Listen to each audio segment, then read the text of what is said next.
Thanks for the introduction, Patrick, and hello everyone. It's a pleasure to participate again in the European Financial Forum. Of course, this year it's very different. We're not in the historic surrounds of Dublin Castle.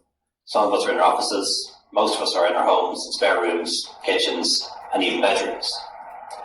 I want to start by thanking the Financial Times and IDA Ireland for organising the event, the sixth of the first fully virtual edition. A particular thanks to Patrick Jenkins for moderating today's sessions and facilitating the analysis and the insights that were shared during the interviews and panel discussions. I also want to mention our previous speaker, my colleague Pascal Donoghue, who's currently serving as President of the Eurogroup. Pascal's record as Minister for Finance speaks for itself, and his role will be crucial as we continue to respond to COVID-19 and rebuild the European and Irish economy. I think the lineup of contributors demonstrates Ireland's appeal as a destination for financial services and also foreign direct investment. Companies really value the ability to talk to people in government and the wider public service to solve problems and learn how to do things better together. This, of course, goes both ways, and we in government recognise the value of talking to business leaders to make sure that we're ahead of the curve and achieve the best outcomes for companies, staff, and everyone living in Ireland. From my time as Taoiseach and now as Minister for Enterprise, Trade and Employment, I think this direct engagement is something that we do better most than other countries, and it adds to our competitive advantage. This time last year, we were talking about the potential for short-term damage to the global economy due to COVID-19, that the impact on China might hurt the wider international economy. Today is very different. China's economy is recovering, and Europe is in the middle of its third wave and facing a second year of recession. It's been a very difficult year and a particularly difficult start to 2021. But I believe there are grounds for optimism. Vaccines have been developed and deployed much earlier than anticipated, and importantly, from an Irish perspective, we've avoided a no-trade deal Brexit. When I previously spoke at this forum, I highlighted 4 strengths that I believe sets Ireland apart: our young, well-educated workforce, our competitiveness underpinned by an attractive business environment and 12.5% corporation profit tax rate, our connectivity with a 50 million diaspora and a truly international workforce, and of course, our position at the heart of Europe, the single market and the Eurozone. These strengths have endured throughout the pandemic. We've had to adapt and do things differently, but the foundations are as solid as ever. The financial services industry has demonstrated remarkable resilience throughout 2020, maintaining employment and operations and contributing strongly to the national accounts. Our challenge now is to build on this resilience and create opportunities to further develop the international financial services sector in Ireland. Throughout the day, we've heard that by embracing digital transformation and the transition to a more sustainable future, the financial services sector in Ireland can continue to grow and prosper. One of today's panel discussions considered how the pandemic has emphasised the need for sustainability and the fight against climate change for the financial services sector.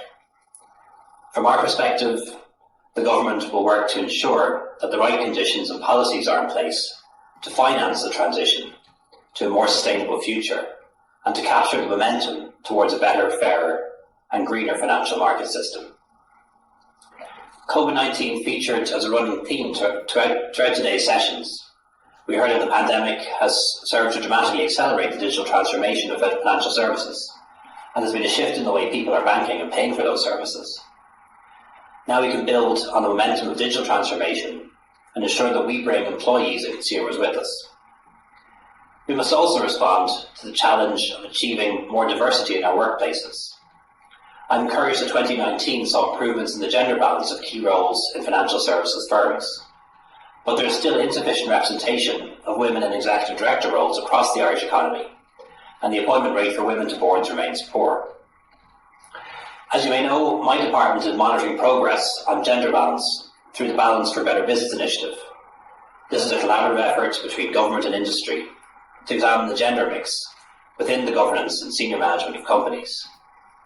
its third report in December, showed measurable but modest progress over the previous 12 months. But modest progress on this issue is not good enough, and we may have to consider more interventions, including legislative approaches taken in other countries, if significant improvements are not made fast.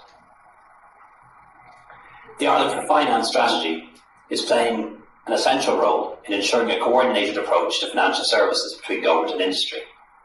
This strategy is being developed exclusively for the international financial services industry and is implemented through annual action plans.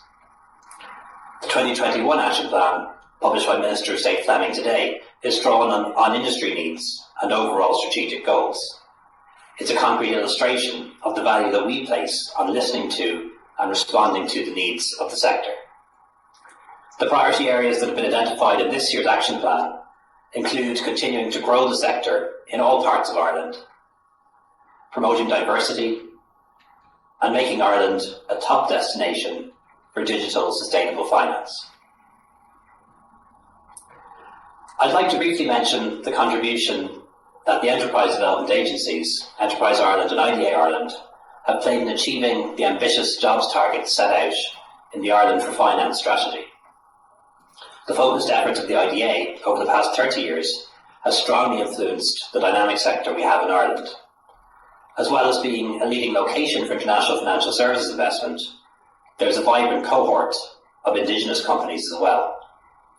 Enterprise Ireland, our agency with responsibility for the development of Irish-owned companies internationally, has 150 clients operating in the international financial services sector. A significant number of these companies are based outside of Dublin. As you know, they're offering innovative solutions and services in payments, regulatory technologies, insurance, business process outsourcing, and broader fintech applications. Increasingly, we're seeing high potential startup companies providing technologies to the financial services end market in areas including artificial intelligence, blockchain, and machine learning. Turning back to the wider economic picture, I'm optimistic for the year ahead. Unlike previous times in our history, Ireland entered this crisis in a strong position, with low unemployment, a budget surplus, and falling public and private sector debt. We're again expecting economic growth in 2021, driven by our resilient export sector and the release of pent-up consumer demand. And your sector will play an important role in that performance. But our headline economic figures don't paint the picture fully. The Irish economy is hurting, people are hurting, and will hurt for months to come. So in the short term, the government will extend into Q2 the vital financial supports in place for business, including the Employment Wage Subsidy Scheme, EWS, and Pandemic Unemployment Payment. We'll also provide more targeted support beyond Q2 for particularly affected sectors like aviation, tourism, hospitality, the arts, entertainment. We will bounce back, probably sooner and quicker than some people think, but I'm not naive to think things will go back to normal, nor should they. This pandemic will leave scars, economic and social, lost family and friends, lost jobs and lost livelihoods. Our challenge is to rebuild the economy, and not just return to normal, but to build a better new normal post-pandemic. So thank you once again for taking part and for all your valuable contributions throughout the day. And hopefully we can meet in person next year. So over to you, Patrick, and thank you very much.